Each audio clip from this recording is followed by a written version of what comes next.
Hi there, this is Joerg Thomaier. I'm the head of IP of the Bayer Group, and you're listening to IP Fridays. Hello, and welcome to this episode of IP Fridays. Our names are Ken Suzanne and Rolf Claessen, and this is the podcast dedicated to intellectual property.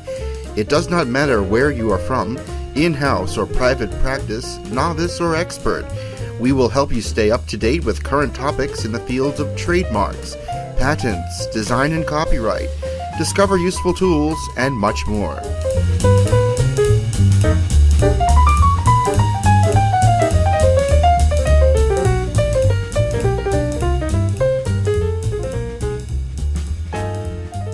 Welcome to episode 43 of IP Fridays. Today's interview guest is again Joerg Thomaier, head of IP of the Bayer Group. We talk about how Bayer is managing their intellectual property and their filing strategies. Then we also have a story about the famous Christmas song Santa Claus is Coming to Town and a recent ruling that the copyright for this song is expiring by the end of next year.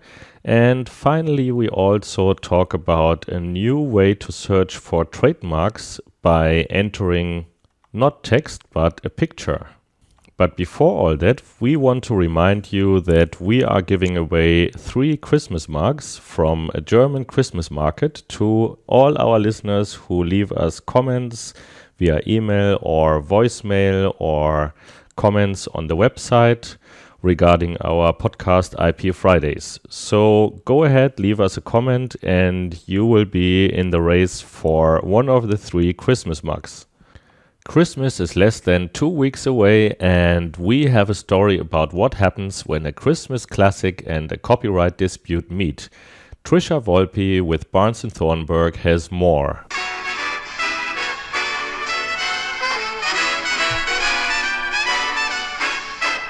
Watch out, you better not cry, better not pout, I'm telling you why. Santa Claus is coming to town. It's a holiday classic. This rendition is by Frank Sinatra. Many artists have put their stamp on this famous song over the decades, and soon the rights to Santa Claus is Coming to Town will be coming right back to the heirs of the songwriter who composed it. EMI Feist Catalog has owned the rights to this song, penned by John Frederick Coots in the 1930s. But in October of this year, the Second U.S. Circuit Court of Appeals in Manhattan ruled that EMI's rights to Santa Claus is Coming to Town will terminate by the end of next year. Coots, who wrote music for hundreds of songs before his death in 1985, co-wrote the song with James Lamont Haven Gillespie. Rejecting a lower court ruling, the Second Circuit ruled for Coots's daughter and grandchildren, going to great lengths in the opinion to analyze the termination rights of artists under U.S. copyright law. EMI said it owned the rights to the song until 2029, arguing Coots's heirs could not use the termination provisions in the Copyright Act of 1976 to claw back control of the song. The court did not agree and sided with the heirs, holding that the rights stem from a 1981 grant terminated by a 2007 termination notice.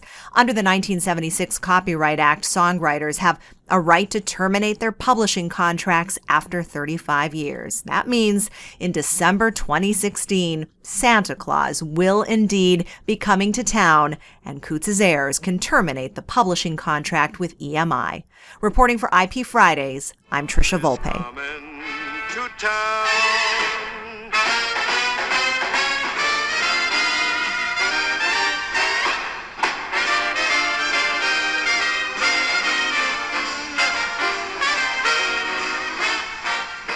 Thank you, Trisha, for this great story on Santa Claus is Coming to Town.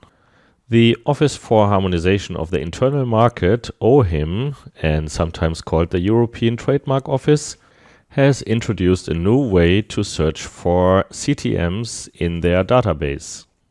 You can now drag any image file into the search box of the eSearch search form on their website, and it will return all trademarks that have a similar image. Let's say you wanted to search for similar trademarks compared to the Nike swoosh or the Mercedes star. You can just drag a Mercedes star image file onto the search box and any similar trademarks will be returned. If you want to try this out, you can go to www.ipfridays.com/esearch. That is ipfridays.com/e and then search, one word. Finally, I had the opportunity to chat with Joerg Thomaier, head of IP of the Bayer Group, about their way to manage IP and their filing strategies. I'm very excited to be joined by Joerg Thomaier today. If you don't know who Joerg Thomaier is, he is currently serving as head of IP of Bayer Group. Thank you for being on the show. Thank you for the invitation and the opportunity to explain maybe a couple of things out of the IP world and specifically of Bayer in this interview. So many thanks for the opportunity. How do you manage your IP and what are your general filing strategies? Can you give us a brief overview? Yes, certainly. The main principle at Bayer is that we manage the IP rather centrally in a central function. Yeah? In Germany, it's even focused in an own entity. So in Germany, we do have the Bayer Intellectual Property GmbH, which is a 100% affiliate of the Bayer AG. And that's, beside being the head of IP, as you mentioned, my second responsibility being the managing director of that entity. Globally, in our IP function, we have also positions in different other countries. So the function itself, IP, is also present in the US, in China, Brazil, France, Belgium, the Netherlands, Japan, but that's more kind of a part-time job because the person does also something else in India. We are organized in this whole function, meaning as well in the focused German entity as well as on the global level as the Bayer Group is. That means we have groups responsible for the single businesses. So some taking care of pharma, taking care of consumer health, animal health and crop science. And until we split off our material science business, of course, we also had a polymers group, which is now Covestro. In smaller countries where we do not have such large amount of IP work, we do not have separate groups, so to speak, responsible for the businesses, but kind of crossover functions. We usually call it finally zebra because they are in split colors, so to speak. So, for example, smaller in that sense means, for example, China. There's a group of 4 attorneys doing for all the businesses. I think the only one outside of Germany which has really split groups is the US because there we have enough people. And in France, Belgium and the Netherlands, we have only crop science related work in IP. So these are pure crop science groups. So that's about how we are organized. How do we manage it? Within these functions, we do have, together with our R&D and marketing functions, regular meetings where we decide about the portfolio. So where to file patents, do we file a patent, keep it with secret, what we rather rarely do, but where do we file the patents, what's the process for it. That's about how to managing it. With regard to the filing strategy, I will be rather general because this is of course really part of the business strategy. So the general principle is we try to cover markets as well as competitor places to a certain extent. Yeah. Depends from the area, depends from the indication, but the general things we look at is where are the markets for the potential product, because when we file it's very early, you don't know either is it really becoming a product and for what precisely will it be. But we usually have a general idea about the indications where it goes to, be it in pharma, be it in crop. And that drives which countries should be covered. In addition then, where are our competitors who could produce it? And competitors here could also mean generic companies who could copy, to try to cover these places by filing. I wouldn't go in more detail on the filing strategy. Maybe one more time to mention the very general strategy. We will enforce our valid rights vigorously against infringers. That's the general strategy of us. So where we do have IP, where it is infringed, we're going to enforce it. That may end up, of course, also in some license deals, in some kind of negotiations, of course, but we would not just ignore if someone would infringe our rights. Right. And as for your patent application, who is drafting your patent applications and where do you first file and where do you go from there? Okay, very good question.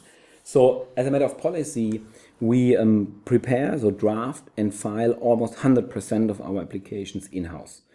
So it's only that we really go to outside counsel support, so to speak, in drafting and prosecution if we have kind of peak time. So if for certain reasons there is a peak number and a very high number of filings which we cannot cope with our internal resources, then we sometimes give a few cases to outside counsel.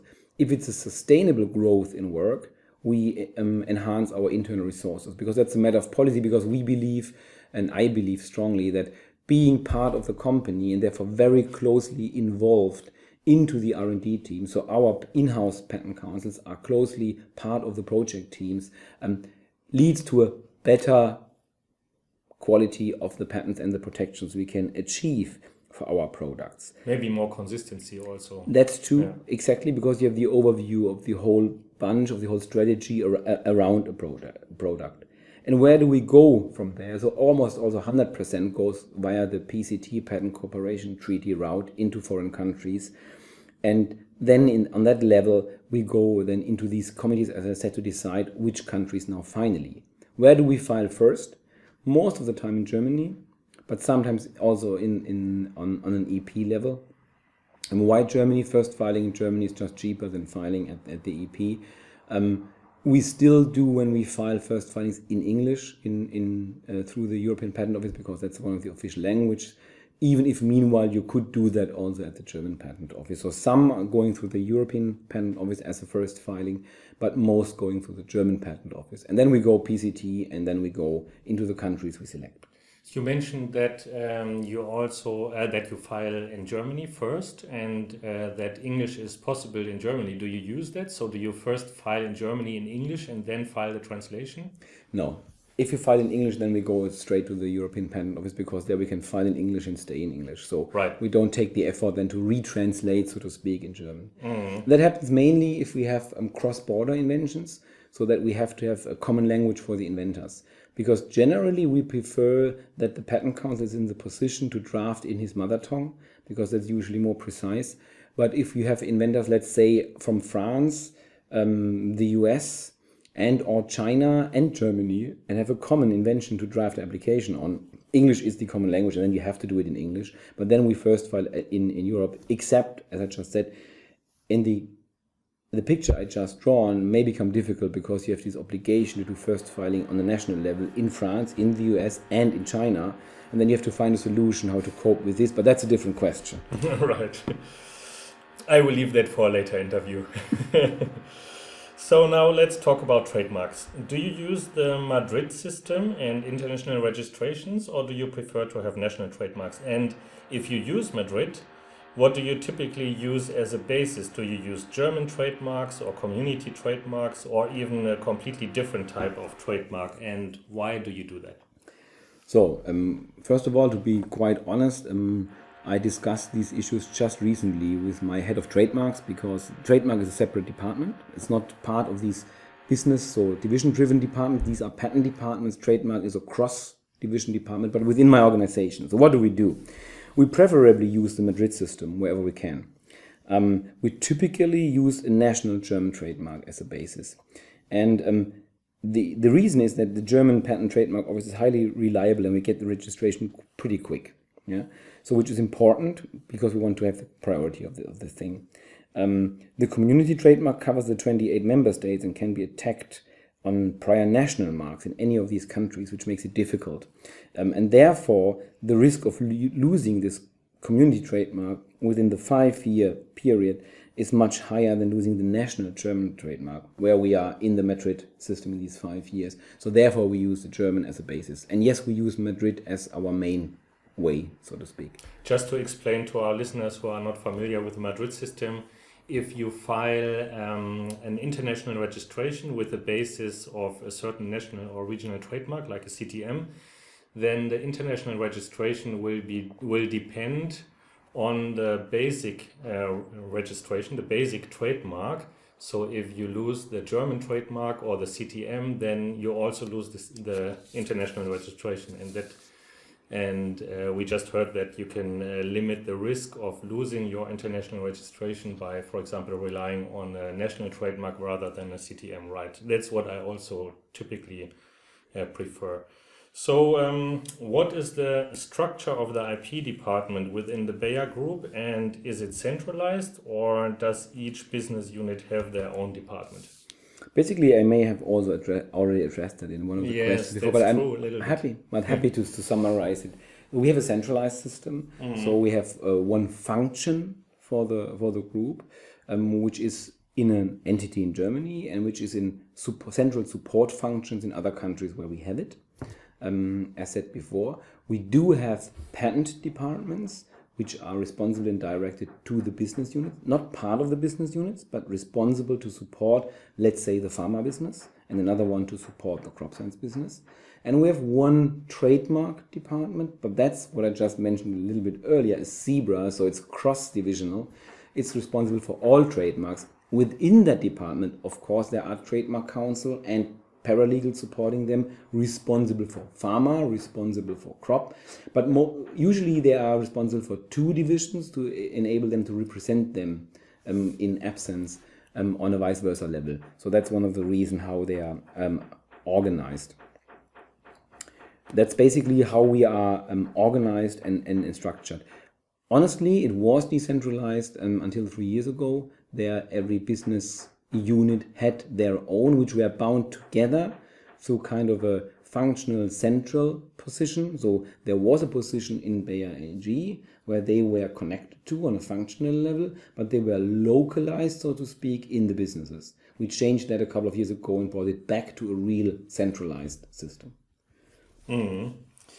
So I have a completely different question now. What kind of software do you use? I assume you use a case management system, and maybe you also use other types of software. And are there one thing that is really interesting to me? Are there any special solutions, for example, to track counterfeit goods? Okay, let's get started. Kind of software do we use? We have a self-developed IP management system. It's called Ophelia. It's just a truncation of certain things. It's an electronic file and as well as a workflow-based working tool. So a lot of things can be done there. So for example, if we get the memorandum of invention from the inventors, and according to German law, we have to do the so-called Inanspruchnahme, not anymore, but at least some kind of information. This is generated automatically through the system and just sent out by us. So things like this could be generated automatically. We also can generate, after having filled in the data, certain formula we use for certain countries and so on. So, but that's self-developed. Otherwise, we use, of course, the usual office softwares. No, we have not a special solution to track counterfeit goods. Yeah. And honestly, to speak that the track of really counterfeit goods, yeah, so piracy products, is only partially based in our IP department.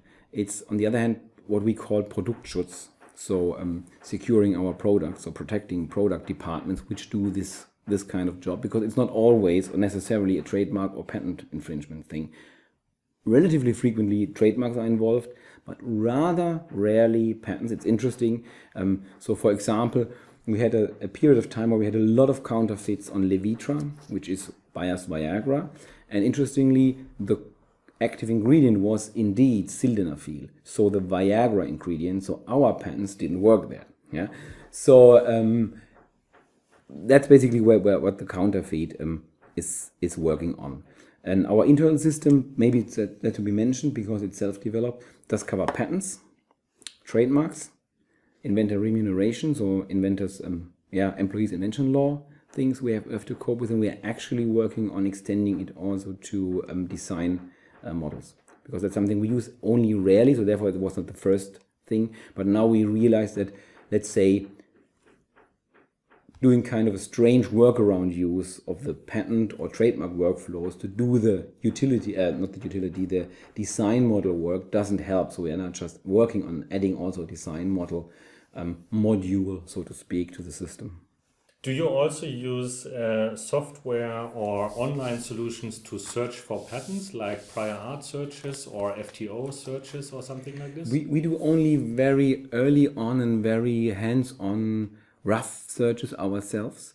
We do have a search department, or basically, actually these days, it's it's a bit spread over. It's 3 in the company, very experienced searchers who do nothing else. They also do the literature search for our research and so on.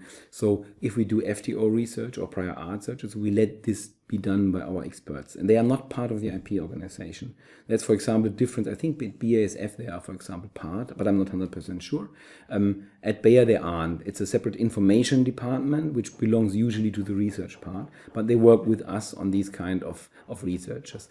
The real online tools we use sometimes for a rough overview. If it's more kind of a very general statement request where we do not a deep dive search, but if it should be a deep dive to prepare opposition, to do an FTO, freedom to operate analysis, and an opinion that we are free of valid third-party rights, then we use our professionals. Right. So, well, thank you very much for being on the interview. If people want to get in touch with you, where could they reach you?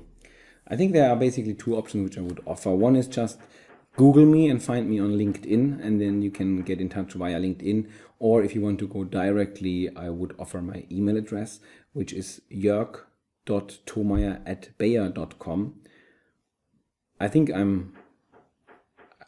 I phrase it more precisely. It's Joerg, it's JOERG dot, and then my surname THOMAIER, and then @bayer.com. That's basically the email address. So if you want to get in touch, drop me a mail. I will try to get back to you as soon as possible.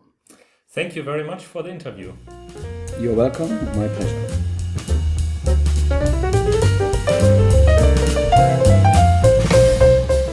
That's it for this episode. If you liked what you heard, please show us your love by visiting ipfridays.com/love and tweet a link to this show. We would be so grateful if you would do that. It would help us out to get the word out. Also, please subscribe to our podcast at ipfridays.com or on iTunes or Stitcher.com.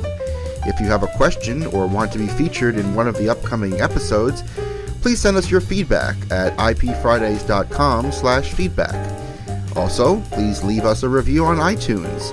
You can go to ipfridays.com/iTunes and it will take you right to the correct page on iTunes.